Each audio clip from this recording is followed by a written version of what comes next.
ഈ ദിവസങ്ങളിൽ നിങ്ങളിൽ പല ആളുകളും സജസ്റ്റ് ചെയ്തൊരു ടോപ്പിക് ഓഫ് ഡിസ്കഷനിലേക്ക് വരികയാണ്. ശ്രീ രജനീഷിനെതിരെ നടക്കുന്ന, മാധ്യമപ്രവർത്തകൻ രജനീഷിനെതിരെ നടക്കുന്ന സൈബർ അധിക്ഷേപങ്ങളെ കുറിച്ചിട്ട്.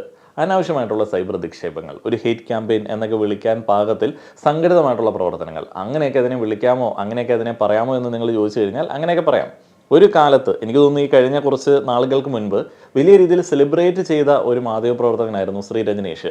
അദ്ദേഹത്തിൻ്റെ ഇൻ്റർവ്യൂ സ്റ്റൈൽ ആളുകൾക്ക് അത്രയധികം ഇഷ്ടപ്പെട്ടിരുന്നു. അദ്ദേഹത്തെ അതിൻ്റെ പേരിൽ ആളുകൾ സെലിബ്രേറ്റ് ചെയ്തിരുന്നു. ഒരു മലയാളിയെ കുറേയധികം മലയാളികൾ സെലിബ്രേറ്റ് ചെയ്യുന്ന ആ ഒരു കലാപരിപാടി കാണുന്ന സമയത്ത് തന്നെ എനിക്കുള്ളിൽ ഒരു സഹതാപം തോന്നും. കാരണം എന്നാന്ന് വെച്ച് കഴിഞ്ഞാൽ, ഈ പുകഴ്ത്തൽ തുടങ്ങുകയാണെന്നുണ്ടെങ്കിൽ ഉറപ്പായിട്ടും മികഴ്ത്താൻ വേണ്ടിയുള്ള ആളുകൾ പണികൾ ആരംഭിച്ചിട്ടുണ്ടാവും. ഒരു വീഴ്ച, ചെറിയൊരു വീഴ്ച എവിടെയെങ്കിലും സംഭവിക്കുന്നുണ്ടെന്ന് തോന്നുന്ന സമയത്ത് അവർ പാഞ്ഞു വരും. ഓട്ടോമാറ്റിക്കായിട്ട് ഒരു സംഘമായിട്ട് അവരങ്ങ് മാറും. കാരണം അത്രയധികം ആളുകളുണ്ടെന്നേ, അത്രയധികം ആളുകൾ നിരാശരാണ്. മലയാളികളിലെ ഒരു വലിയ ഭൂരിപക്ഷം ആളുകൾ നിരാശരാണ്. ആളുകൾക്ക് കിട്ടുന്ന അക്സെപ്റ്റൻസ്, അംഗീകാരങ്ങൾ, അവർക്കുണ്ടാവുന്ന നേട്ടങ്ങൾ, അല്ലെങ്കിൽ സമൂഹത്തിൽ അവർക്ക് കിട്ടുന്ന ആ ഒരു സ്ഥാനം, അതിനെയൊക്കെ വളരെയധികം വെറുപ്പോടെ, ഇഷ്ടക്കേടോടെ നോക്കിക്കാണുന്ന ഒത്തിരിയധികം നിരാശരായിട്ടുള്ള ആളുകളുണ്ട്. ഈ പറയുന്ന ആളുകൾ ജീവിതത്തിൽ തൃപ്തരല്ല എന്നുണ്ടെങ്കിൽ അത് മുഴുവൻ വിജയിച്ചിട്ടുള്ള ആളുകളുടെ, അല്ലെങ്കിൽ സമൂഹം അംഗീകരിക്കുന്ന ആളുകളുടെ എന്തോ വലിയ കുറ്റമാണ് എന്നുള്ള രീതിയിലാണ് അവരുടെ പ്രവർത്തനങ്ങൾ. അതുകൊണ്ട് തന്നെ ഈ രജനീഷിനെതിരെയും ഇങ്ങനെയുള്ളൊരു ക്യാമ്പയിനൊക്കെ വന്നതിൽ അസ്വാഭാവികത ഒന്നും പ്രകടിപ്പിക്കാനായിട്ടില്ല. കാരണം അദ്ദേഹത്തെ ആളുകൾ ഇഷ്ടപ്പെടുന്നുണ്ട്.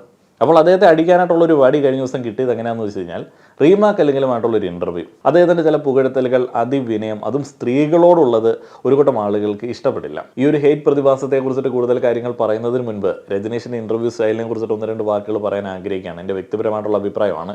അദ്ദേഹം വളരെ ആത്മാർത്ഥമായിട്ട് മുന്നിലിരിക്കുന്ന ആളെ കേൾക്കുന്ന ഒരു വ്യക്തിയാണ്. അതുകൊണ്ട് തന്നെ ആകാംക്ഷ, കൗതുകമൊക്കെ അദ്ദേഹത്തിൻ്റെ ആ ഒരു ഇരിപ്പിലും അദ്ദേഹത്തിൻ്റെ ചോദ്യങ്ങളിലുമൊക്കെ നമുക്ക് വ്യക്തമാണ്. ചില സമയങ്ങളിൽ ആ ഒരു കൗതുകവും ആകാംക്ഷ ഇത്തിരി കൂടിപ്പോവും. അദ്ദേഹത്തിൻ്റെ ആകാംക്ഷ അങ്ങേയറ്റമാണ്. അങ്ങനെ ഒരു ആകാംക്ഷ, അദ്ദേഹത്തിൻ്റെ ഒരു ആകാംക്ഷയെക്കുറിച്ചിട്ട് ഞാനാണെന്ന് തോന്നുന്നു ആദ്യഘട്ടത്തിൽ ഒരു വിമർശനം ഉന്നയിച്ചത്. അത് കള്ളൻ മണിയംപിള്ള എന്നുള്ള ഒരു എക്സ് കള്ളൻ ഉണ്ടായിരുന്നു. അദ്ദേഹത്തിൻ്റെ ഒരു ആത്മകഥയുമായി ബന്ധപ്പെട്ട് അദ്ദേഹം ഫേമസ് ഒക്കെ ആയി. അപ്പോൾ ബിഹൈൻഡ് വുഡ്സിൽ രജനീഷ് അദ്ദേഹത്തിൻ്റെ ഒരു ഇൻ്റർവ്യൂ എടുക്കുകയാണ്. അദ്ദേഹം ഒരു കള്ളനായിരുന്നതുകൊണ്ട് തന്നെ അദ്ദേഹത്തിൻ്റെ ക്രിമിനൽ ആക്ടുകളെ കുറിച്ചിട്ടൊക്കെയാണ് മണിയംപിള്ള അദ്ദേഹം സംസാരിച്ചുകൊണ്ടിരിക്കുന്നത്. അപ്പോൾ അതിനിടയിൽ സ്ത്രീകളോടുള്ള ഒരു അതിക്രമം, ഒരു സാഹചര്യം ഈ മണിയൻപിള്ള വർണ്ണിക്കുകയുണ്ടായി. അപ്പോൾ അവിടെയും രജനീഷ് അറിയാതെ കുറേയധികം ആകാംക്ഷയും കൗതുകമൊക്കെ ജനിപ്പിച്ചു. ആ ഒരു ഉത്തരങ്ങളിലേക്ക് വലിയ പ്രോത്സാഹനം കൊടുക്കുന്നത് പോലെയൊക്കെ തോന്നി. അപ്പോൾ എനിക്കത് വളരെ റോങ് ആയിട്ട് തോന്നി. അപ്പോൾ ഞാനൊരു വിമർശനം ഉന്നയിക്കുകയുണ്ടായി, ഒരു വീഡിയോയിൽ അത് പറയുകയുണ്ടായി. എന്തുകൊണ്ടോ ബിഹൈൻഡ് വുഡ്സ് ആ ഒരു വീഡിയോ അന്ന് തന്നെ റിമൂവ് ചെയ്യുകയുണ്ടായി. അന്ന് മുതലാണ് രജനീഷ് എന്ന ഇൻ്റർവ്യൂവറെ ഞാൻ കൂടുതലായിട്ട് കേൾക്കാനായിട്ട് തുടങ്ങിയത്. അന്ന് മുതൽ രജനീഷിൻ്റെ ഇഷ്ടംപോലെ ഇൻ്റർവ്യൂസ് ഞാൻ കണ്ടിട്ടുണ്ട്. പിന്നെ ചില സമയങ്ങളിൽ നമ്മുടെ താല്പര്യമൊക്കെ അങ്ങോട്ട് മാറുമല്ലോ. ഞാൻ ഇൻ്റർവ്യൂസ് കാണുന്നത് ആരെയാണോ നമ്മൾ ഇൻ്റർവ്യൂ ചെയ്യുന്നത് അയാളെ കൂടുതലായിട്ട് കേൾക്കാൻ വേണ്ടിയാണ്. രജനീഷിൻ്റെ ഒരു സ്റ്റൈൽ എന്ന് പറയുന്നത് കോൺവെർസേഷൻ സ്റ്റൈലാണ്. അപ്പോൾ രണ്ടാളുകളിലും സംസാരിക്കുകയാണെന്നുണ്ടെങ്കിൽ ഈക്വലായിട്ട് രണ്ടാൾ സംസാരിക്കും. എന്നാൽ നമ്മൾ ഇന്നയാളുടെ ഇൻ്റർവ്യൂ എന്ന് പറഞ്ഞ് കാണാനായിട്ട് തുടങ്ങുന്ന സമയത്ത് നമ്മൾ അയാളെ മാത്രമാണ് കൂടുതലായിട്ട് കേൾക്കാൻ ആഗ്രഹിക്കുന്നത്. അപ്പോൾ ഈ ഒരു കോൺവെർസേഷൻ മൂഡ് എനിക്ക് അത്രയധികം താല്പര്യമില്ലാത്തതുകൊണ്ട്, പൊതുവേ അങ്ങനെയുള്ള ഇൻ്റർവ്യൂസ് കാണാറില്ലാത്തതുകൊണ്ട് റീസെൻ്റായിട്ട് ഞാൻ രജനീഷിനെ കാണാറില്ല. ഇതെല്ലാം വൈവിധ്യങ്ങളാണെന്നേ. സോഷ്യൽ മീഡിയയിലെ അല്ലെങ്കിൽ മീഡിയയിലെ ഇൻ്റർവ്യൂ സ്റ്റൈലുകളിലെ വൈവിധ്യങ്ങളൊക്കെയാണ്. രജനീഷാണ് കേരളത്തിൽ ഇൻ്റർവ്യൂകൾ ചെയ്യുന്ന ആളുകൾ നോക്കി പഠിക്കേണ്ടുന്ന വ്യക്തിയെന്നോ, അല്ലെങ്കിൽ അയാളാണ് യൂണിവേഴ്സിറ്റി എന്നോ അങ്ങനെയുള്ള പുകഴ്ത്തലുകൾക്കൊന്നും ഒരു സ്പേസും ഇല്ല. കാരണം എന്താണെന്ന് വെച്ച് കഴിഞ്ഞാൽ ഓരോ ആളുകളുടെ ഓരോ സ്റ്റൈലുകളാണ്, നമ്മളത് അംഗീകരിക്കേണ്ടതുണ്ട്. രജനീഷിനുള്ളത് ആ ഒരു കോൺവെർസേഷൻ സ്റ്റൈലാണ്. നല്ലൊരു കേൾവിക്കാരനാണ് അദ്ദേഹം. നല്ലൊരു കേൾവിക്കാരൻ ഒരു ഇൻ്റർവ്യൂവർ ആകുമ്പോൾ നല്ലൊരു കോൺവെർസേഷൻ അവിടെ ബിൽഡാവും. അവിടെ നിന്നാണ് നമുക്ക് ഈ പറയുന്ന ക്രിഞ്ചൊക്കെ ഫീൽ ചെയ്യുന്നത്. ശരിക്കും പറഞ്ഞാൽ കൂടുതൽ ഇൻവോൾവ് ആവുന്ന ഒരു കോൺവെർസേഷൻ സ്റ്റൈൽ ഇൻ്റർവ്യൂവിൽ വരുന്ന സമയത്ത് പോലും അതിൽ കുറേയധികം സ്വകാര്യമായിട്ടുള്ള കാര്യങ്ങളൊക്കെ ആളുകൾ ഷെയർ ചെയ്യുന്നത് നമ്മൾ കണ്ടിട്ടില്ലേ. അവർ ക്യാമറയോ അല്ലെങ്കിൽ കേൾക്കുന്ന ആളുകളെയോ മൈൻഡ് ചെയ്യാതെ സംസാരിക്കും. അപ്പോൾ അവിടെ ചില ക്രിഞ്ചുകളൊക്കെ നമുക്ക് ഫീൽ ചെയ്യും. അത് നമ്മളൊരു തേർഡ് പേഴ്സൺ ആയിട്ട് വ്യക്തിപരമായിട്ടുള്ളൊരു സംഭാഷണം കേൾക്കുന്നതുകൊണ്ടാണ്. അതിൽ പ്രശ്നമൊന്നുമില്ല, അത് ആ ഒരു സെൻസിലെടുത്താൽ മതി. അതൊക്കെ വൈവിധ്യങ്ങളായിട്ട് അങ്ങ് അംഗീകരിച്ചാൽ മതി. ഈ രജനീഷ് ചെയ്ത തെറ്റെന്താണ് എന്നുള്ളത് എനിക്കറിയത്തില്ല. ഈ ആളുകളെ അതെങ്ങനെയാണ് അഫക്റ്റ് ചെയ്യുന്നത് എന്നുള്ളതും എനിക്ക് മനസ്സിലായിട്ടില്ല. സമൂഹത്തെയോ വ്യക്തിയോ അല്ലെങ്കിൽ അവിടെ ഉൾപ്പെട്ടിട്ടുള്ള ആ ഒരു വ്യക്തിയെ പോലും ബാധിക്കുന്ന ഒരു കാര്യമല്ല ഈ ആളുകൾ ഉന്നയിക്കുന്ന പ്രശ്നങ്ങൾ. വെറുതെ ഹെയ്റ്റാണ്. സോഷ്യൽ മീഡിയയിൽ കണ്ട ഒരു പോസ്റ്റ് ഞാനൊന്ന് വായിക്കാം. ഈ ഒരു പോസ്റ്റ് ശരിക്കും വായിക്കാനായിട്ട് എനിക്ക് തീരെ താല്പര്യമില്ല, പക്ഷേ അവതരണത്തിൽ അത്യാവശ്യമായതുകൊണ്ട് ഞാനൊന്ന് വായിക്കുകയാണ്. ഇൻ്റർവ്യൂ കണ്ട് ക്രിഞ്ച് അടിച്ചിരുന്ന് പോകുന്നത് ഇയാളുടെ ഇൻ്റർവ്യൂ കാണുമ്പോഴാണ്. ഇരിക്കേണ്ട ആവശ്യമില്ല, എഴുന്നേറ്റ് പോകാമല്ലോ, സ്കിപ്പ് ചെയ്യാമല്ലോ. ഓവർ വിനയമിട്ട് കണ്ടിരിക്കുന്നവർക്ക് അയ്യേ എന്ന് തോന്നിക്കും. ഇയാളുടെ ഇൻ്റർവ്യൂ ആദ്യമൊക്കെ കാണുമായിരുന്നു, പിന്നെ ഇയാളുടെ അതിവിനയവും ഇങ്ങനെ പെണ്ണുങ്ങളുടെ അടുത്ത് ഇരുന്ന് പറയുന്ന ക്രിഞ്ച് ഡയലോഗും കേൾക്കുമ്പോൾ ശരിക്കും ശ്രദ്ധിക്കാൻ വരും. എന്തിനാണ് ഇയാൾ ഓവർ വിനയമിട്ട് ഇങ്ങനെ നട്ടല് വളച്ച് പെണ്ണുങ്ങളുടെ അടുത്ത് ഇൻ്റർവ്യൂ ചെയ്യുന്നത്? മുന്നിലിരിക്കുന്നത് ഫെമിനിസ്റ്റ് പെണ്ണുങ്ങളാണെങ്കിൽ തീർന്നു, നട്ടല് വളഞ്ഞു തൂങ്ങും. ഉള്ളതുപോലെ അങ്ങ് പറഞ്ഞാൽ പോരെ, മുന്നിലിരിക്കുന്നവരെ സൂചിപ്പിക്കേണ്ട കാര്യമുണ്ടോ? ഇന്നലെ റീമ സ്റ്റോണിങ്കിലായിട്ടുള്ള ഇൻ്റർവ്യൂ കണ്ടു. രജനീഷിൻ്റെ റീസെൻ്റ് ആയിട്ടുള്ള ഒരു ഇൻ്റർവ്യൂ ഒത്തിരിയധികം ആളുകളെ ചൊടിപ്പിച്ചിട്ടുണ്ട്. ആണെന്ന സത്വം വെല്ലുവിളിയായിട്ട് കൊണ്ടു നടക്കുന്ന ആളുകൾക്ക് ഒത്തിരിയധികം ദേഷ്യം വന്നിട്ടുണ്ട് ആ ഒരു ഇൻ്റർവ്യൂ കണ്ട സമയത്ത്. ഒന്നാമതായിട്ട് രജനീഷ് അതിവിനയം റീമ കല്ലിങ്കലിൻ്റെ അടുത്ത് കാണിക്കുന്നു എന്നുള്ളതാണ് പരാതി. റീമ കല്ലിങ്കൽ ഒരു ഫെമിനിസ്റ്റാണ്. ഒരു ഫെമിനിസ്റ്റിൻ്റെ അടുത്ത് ഒരു അതിവിനയമൊക്കെ കാണിച്ചു കഴിഞ്ഞാൽ മറ്റേ വെല്ലുവിളി നേരിടുന്ന ആളുകൾക്ക് അത് വലിയ ബുദ്ധിമുട്ടുള്ള ഒരു സംഗതിയാണ്. അതേപോലെ സിനിമാ മേഖലയിലെ സ്ത്രീകളുടെ പ്രശ്നങ്ങളെ കുറിച്ചിട്ട് സംസാരിച്ചിട്ടുള്ള ഒരു വ്യക്തിയാണ് റീമ കല്ലിങ്കൽ. അങ്ങനെ ഒരു സംഘടനയുടെ ഭാഗമാണ്. അതും ഒരു കൂട്ടം ആളുകളെ ചൊടിപ്പിച്ചിട്ടുണ്ട്. പിന്നെ ഒരു സൂപ്പർ സ്റ്റാറിനെതിരെ എന്തൊക്കെയോ കമൻറ്റുകൾ പറഞ്ഞിട്ടുള്ള സംഘത്തിലെ പ്രധാനപ്പെട്ട ഒരാളാണ് റീമ കല്ലിങ്കൽ. സൂപ്പർ സ്റ്റാറിനെതിരെയൊക്കെ വിമർശനം ഉന്നയിച്ചു കഴിഞ്ഞാൽ അടിമ ഫാൻസ് സഹിക്കുമോ? രജനീഷിൻ്റെ റീസെൻ്റ് ഒരു ഇൻ്റർവ്യൂ, റീമ കല്ലിങ്കലുമായി നടത്തിയൊരു ഇൻ്റർവ്യൂ, അതിലെ ചില കാര്യങ്ങൾ, ആ ഒരു ഇൻ്റർവ്യൂവിൽ അദ്ദേഹം പറഞ്ഞ ചില കാര്യങ്ങൾ ഒന്ന് വായിച്ച് കേൾപ്പിക്കുകയാണ്. ഋതു മുതൽ ഋതു സമയത്ത് നിങ്ങളുടെ സംസാരം, നിങ്ങളുടെ ചുണ്ടൊക്കെ നോക്കി ഞങ്ങൾ അന്തം വിട്ട് നിൽക്കുകയാണ്. റീമ കല്ലിങ്കൽ തിരിച്ചൊന്നും പറഞ്ഞില്ല, കാരണം ഒരു കോംപ്ലിമെൻ്റ് ആണ്, എന്ത് പറയാനാണ്, പുകഴ്ത്തൽ കേൾക്കുമ്പോൾ എന്ത് തിരിച്ച് പറയാനാണ്. അദ്ദേഹം ചിരിക്കുകയാണ്. അറിയാലോ, ഒരു മോഡേൺ ആയിട്ടുള്ള ഒരു അർബൻ ഗേളിനെ അവതരിപ്പിക്കുക എന്നത് റീമയുടെ ഒരു സ്ഥിരം ആർട്ടാണ്. അവിടെയും റീമ കല്ലിങ്കൽ ചിരിക്കുകയാണ്. അന്ന് അത് കണ്ടപ്പോൾ തോന്നിയത് ഞങ്ങൾക്കൊന്നും എത്തിപ്പിടിക്കാൻ പറ്റാത്ത പെണ്ണാണ്, ഭയങ്കര വലിയ സംഭവമാണെന്നാണ്. വീണ്ടും റീമ കല്ലിങ്കൽ ചിരിക്കുകയാണ്. എന്നിട്ട് ആ കിണറിൻ്റെ അവിടെ വന്ന് കുളിക്കുന്നതിനകത്ത് സ്വപ്നത്തിൽ കഥകൾ വായിക്കില്ലേ, കഥകൾ വായിക്കുന്നതിൻ്റെ വിഷ്വൽ ഇങ്ങനെ കാണുന്ന ഒരു സുഖമുണ്ടല്ലോ. അപ്പോഴും റീമ കല്ലിങ്കൽ ചിരിക്കുകയാണ്. ഞാൻ സജിനോട് പറഞ്ഞു, ആ ഒരു സാധനമില്ലേ, അത് ഏറ്റവും എൻ്റെ ഹൃദയത്തിൽ കൊണ്ടു. നമ്മൾ കഥയിൽ പണ്ട് വായിച്ച ഒരു വിഷ്വൽ അതായിട്ട് തോന്നും, കാരണം ഇങ്ങനൊരു സാധനം ഒരു മലയാള സിനിമയിലില്ലല്ലോ. വീണ്ടും റീമ കല്ലിങ്കൽ ചിരിക്കുകയാണ്. രജനീഷ് റീമ കല്ലിങ്കലിനെ കുറിച്ചിട്ട് പറഞ്ഞ ചില കാര്യങ്ങളാണ്, അദ്ദേഹത്തിൻ്റെ റീസെൻ്റ് ഇൻ്റർവ്യൂവിൽ റീമ കല്ലിങ്കലിനെ കുറിച്ചിട്ട് പറഞ്ഞ ചില കാര്യങ്ങളാണ്. ഇത് കേൾക്കുന്ന സമയത്ത് നമ്മളിൽ പല ആളുകൾക്കും തോന്നും പുകഴ്ത്തലാണ്, ആരാധന പങ്കുവെക്കലാണ്. ഇതിൻ്റെയൊക്കെ ഒരു ആവശ്യമുണ്ടോ? ഞാൻ മുന്നേ പറഞ്ഞ ഒരു കാര്യം ഓർത്ത് നോക്കുക. ഇതൊരു കോൺവെർസേഷനാണ്. അവിടെ പുകഴ്ത്താനായിട്ട് അയാൾക്കൊരു മടിയില്ല എന്നുണ്ടെങ്കിൽ ആ ഒരു പുകഴ്ത്തലൊക്കെ കേൾക്കുന്ന ആൾക്കും അത് ആസ്വദിക്കാനായിട്ടൊക്കെ പറ്റുന്നുണ്ട്. നമ്മളാണെങ്കിൽ സഭ്യമായിട്ടുള്ള ഭാഷയിൽ കാവ്യാത്മകമായിട്ട് പുകഴ്ത്തുകയാണെന്നുണ്ടെങ്കിൽ നമ്മളും ആസ്വദിച്ച് കേട്ടു. തിരിച്ചൊന്നും പറയാൻ പറ്റത്തില്ല, കാരണം പുകഴ്ത്തലിന് തിരിച്ച് എന്ത് പറയാനായിട്ടാണ്? അങ്ങനെയാണെന്നോ, അല്ലെങ്കിൽ ഞാനൊരു മിടുക്കിയാണെന്നോ, ഞാനൊരു മിടുക്കനാണെന്നോ തിരിച്ച് നമുക്ക് അങ്ങോട്ട് പറയാൻ പറ്റത്തില്ല. അപ്പോൾ പുകഴ്ത്തലിന് പലപ്പോഴും ചിരിയല്ലാതെ വേറൊരു മറുപടി ഒന്നും കൊടുക്കാൻ പറ്റത്തില്ല. പക്ഷേ ആളുകൾക്ക് വലിയ സന്തോഷം ഉണ്ടാകുന്ന ഒരു സംഗതിയാണ് പുകഴ്ത്തൽ കേൾക്കുക എന്നുള്ളത്. പുകഴ്ത്താനായിട്ടൊരു മനസ്സ് വേണം. ഈഗോ ഉള്ള ആളുകൾക്ക് പുകഴ്ത്താൻ പറ്റത്തില്ല. നമ്മളിൽ പല ആളുകൾക്കും ഈഗോ എന്ന് പറയുന്ന ഒരു സംഗതി ഉള്ളതുകൊണ്ടാണ്, ഞാനെന്ന് പറയുന്ന ഒരു ഭാവം ഉള്ളതുകൊണ്ടാണ് നമുക്ക് ആളുകളെ കുറിച്ചിട്ട് നല്ലത് പറയാനായിട്ട് പറ്റാത്തത്. നിങ്ങളൊന്ന് ആലോചിച്ച് നോക്കിയേ, നിങ്ങൾ പുകഴ്ത്തുന്ന ആളുകൾ ആരൊക്കെ ആയിരിക്കും? 1-2 പേരൊക്കെ ഉണ്ടാവത്തുള്ളൂ.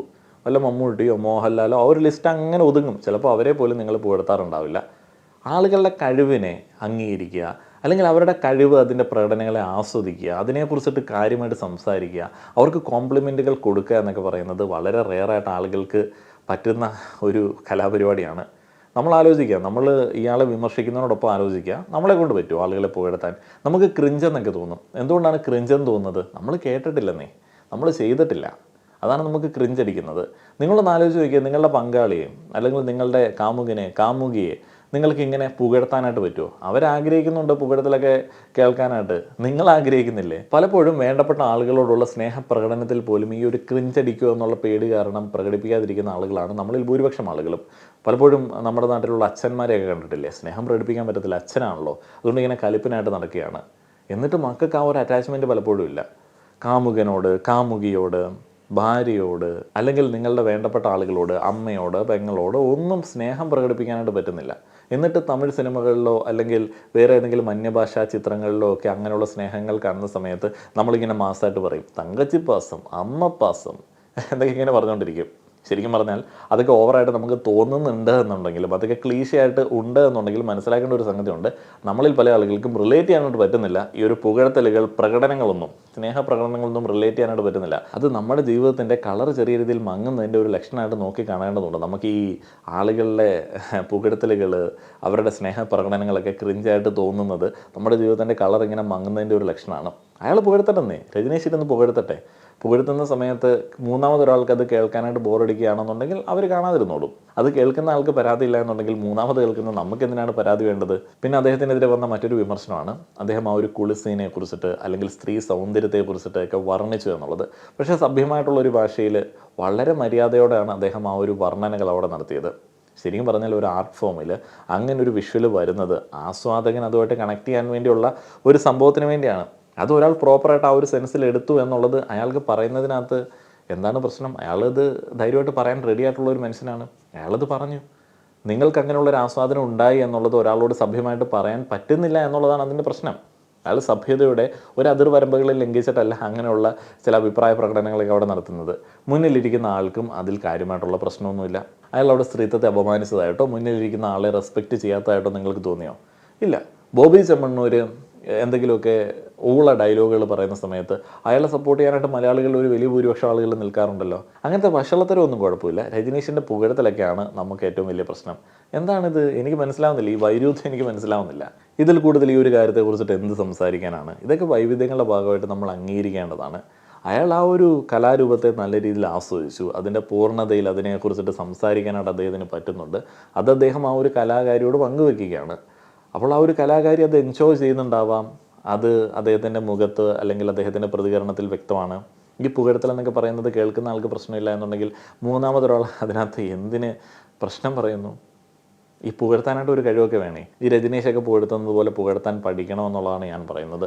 നിങ്ങളൊന്ന് ആലോചിച്ച് നോക്കിയേ. നിങ്ങൾ ഈ ഒരു പുകഴ്ത്തൽ നിങ്ങളുടെ ഭാര്യയെ അല്ലെങ്കിൽ നിങ്ങളുടെ പങ്കാളിയെ, നിങ്ങളുടെ കാമുകനെ, കാമുകിയൊക്കെ ഒന്ന് പുകഴ്ത്തു നോക്കുക. അവരൊക്കെ ചിലപ്പോൾ നല്ല രീതിയിൽ ആസ്വദിക്കാനായിട്ടുള്ള സാധ്യതയുണ്ട്. മര്യാദയ്ക്ക് പ്രസൻറ്റ് ചെയ്യണം. അസഭ്യമായി പോകരുത്. മലയാളികളുടെ പൊതുവായിട്ടുള്ള ഒരു പ്രശ്നം എന്താണെന്ന് വെച്ച് കഴിഞ്ഞാൽ അസഭ്യമായി പോകും. പ്രസൻറ്റേഷൻ നടത്തുന്ന സമയത്ത് ചില കാര്യങ്ങൾ സംസാരിക്കുകയാണെന്നുണ്ടെങ്കിൽ അസഭ്യമായി പോകും. എസ്പെഷ്യലി ലൈംഗികതയെക്കുറിച്ചിട്ട് സംസാരിക്കുകയാണ്, സ്ത്രീ സൗന്ദര്യത്തെക്കുറിച്ചിട്ട് സംസാരിക്കുകയാണെന്നുണ്ടെങ്കിൽ അസഭ്യമായി പോകും. പിന്നെ മറ്റൊരു കാര്യം കൂടെ നമ്മൾ ചിന്തിക്കേണ്ടതുണ്ട്. നമുക്ക് ഒത്തിരിയധികം പരിമിതികളുണ്ട്. നമുക്ക് ഈ സ്ത്രീ പുരുഷ ബന്ധം അല്ലെങ്കിൽ ലൈംഗികത അതിനെയൊന്നും പ്രോപ്പറായിട്ട് മാന്യമായിട്ട് നോക്കിക്കാണാനായിട്ട് അറിയത്തില്ല. സ്ത്രീ സൗന്ദര്യത്തെക്കുറിച്ചിട്ട് മര്യാദയ്ക്ക് സംസാരിക്കാൻ നമുക്കറിയില്ല. എല്ലാം നമ്മളുടേത് ഭയങ്കര അതിക്രമ മെൻറ്റാലിറ്റിയാണ്. നമ്മുടെ മലയാളീകരിച്ചിട്ടുള്ള ലൈംഗിക അവയവങ്ങളുടെ പേരുകൾ പോലും നമ്മൾ ഉപയോഗിക്കാറുണ്ടോ? ഇല്ല. നമ്മൾ സംസ്കൃതത്തിലേക്ക് പോകും. കാരണം മലയാളത്തിൽ അത് പറഞ്ഞു കഴിഞ്ഞാൽ നമ്മുടെ നാട്ടിൽ തെറിയാണ്. കാരണം നമുക്ക് അമ്മാതിരി വൃത്തികേടാണെന്ന് എല്ലാം. അതാണ് നമ്മുടെ ഒരു പ്രശ്നം. അപ്പോൾ ആ ഒരു പ്രശ്നത്തിൽ നിന്നൊക്കെയാണ് ഇങ്ങനെയുള്ള കാര്യങ്ങൾ ഒരാൾ സ്ത്രീ സൗന്ദര്യത്തെക്കുറിച്ചിട്ട് വർണ്ണിക്കുന്നതൊക്കെ കേൾക്കുമ്പോൾ നമുക്ക് വലിയ അപാകത തോന്നുന്നത്. അതിപ്പോൾ എൻ്റെയും നിങ്ങളുടെയൊക്കെ കണ്ടീഷനിങ്ങിൻ്റെ ഒരു പ്രശ്നമാണ്. അപ്പോൾ രജനീഷ് ഇരുന്ന് പുകഴ്ത്തട്ടെ, അയാൾ അതിവിനയം കാണിക്കട്ടെ, അയാൾ സ്ത്രീ സൗന്ദര്യത്തെക്കുറിച്ചിട്ട് പറയട്ടെ, അയാൾ അവരോടുള്ള ആരാധന പ്രകടിപ്പിക്കട്ടെ. ആ ഒരു വൈവിധ്യങ്ങളൊന്നും നിങ്ങൾക്ക് ചുറ്റുപാടുകളിൽ അംഗീകരിക്കാൻ പറ്റുന്നില്ല എന്നുണ്ടെങ്കിൽ മാനസിക നില തകരാറിലായി എന്നുള്ളതാണ് ചിന്തിക്കേണ്ടത്. ഇഷ്ടക്കേടുകളൊക്കെ ഉണ്ടാവും. പക്ഷേ ഇഷ്ടക്കേടുകൾ എന്ന് പറയുന്നത് പ്രകടിപ്പിക്കുമ്പോൾ അല്ലെങ്കിൽ അത് നമ്മുടെ അന്നത്തെ ഒരു ദിവസത്തിൻ്റെ ഒരു മെയിൻ പരിപാടിയായിട്ട് മാറുമ്പോൾ അതെന്തോ മാനസിക പ്രശ്നമാണ് എന്നുള്ളത് മനസ്സിലാക്കി മുന്നേറുക. നന്ദി.